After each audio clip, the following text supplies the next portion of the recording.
ito katiits yung pinagawa mo sa akin na double antenna. Ayan. Bali, itong copper tube niya, ito ay 12 gauge. Hanggang dito yan. 12 gauge yan.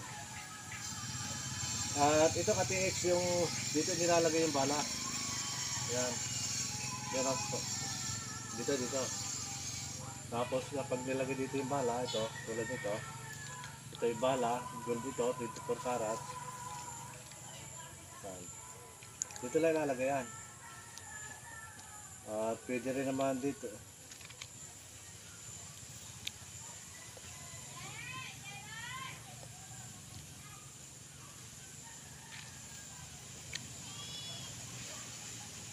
Ayan. Nandito na. Katiits na dito yung bala. Ayan. At ito naman yung aking nilulukit na 18 carats. Ito. At try natin katiits para malaman natin kung ito nga pa ay malakas.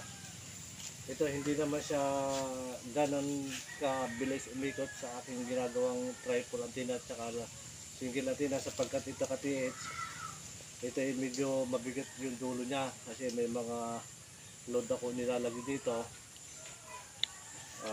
Tumpito yan katiits at meron din dito sa loob. Yan. Ito katiits yung ating ilulukit. Yan.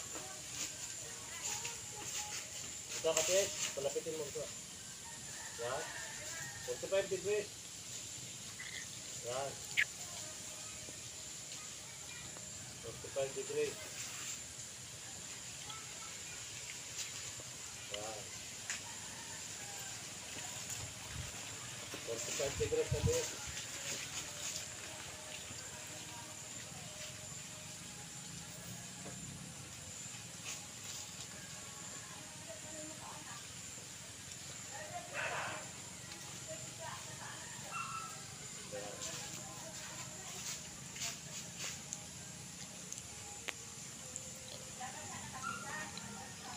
Malakas siyang humatak.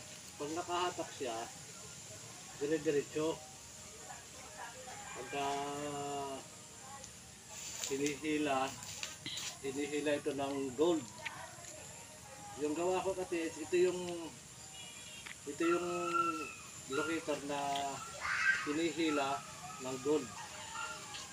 Kung ano yung binala, yun ang hihila para minamagnet siya. Yan.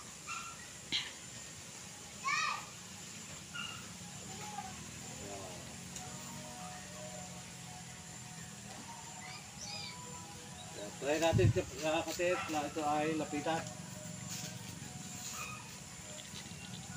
Ito yan.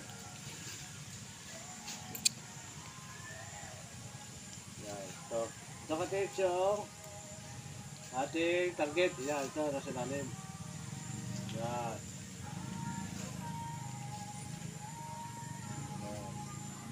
Ganyan lang katiits yung kanyang ikot ng ating double antenna. Hindi siya katulad ng mga tripod antenna na ginagawa dahil yun medyo magaan. Ito mabigat ito. Yung pinakadulo niya. Yan. Ganyan lang ito siya kabilis.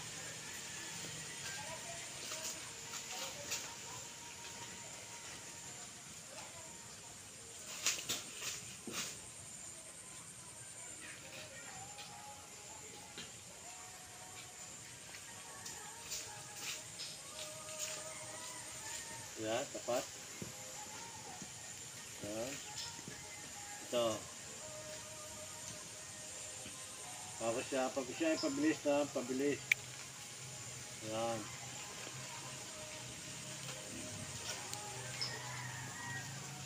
Yan. Yan lang yung ipinaka-ikot niya.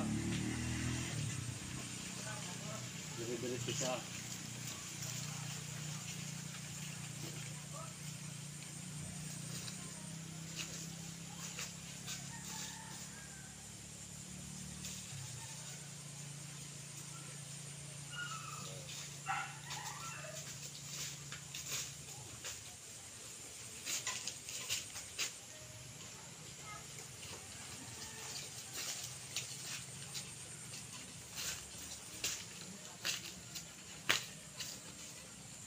Pag natapatan, yan.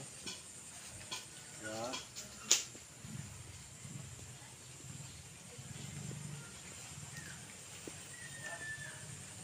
Ito katiis ay hindi ko na pinakahabaan.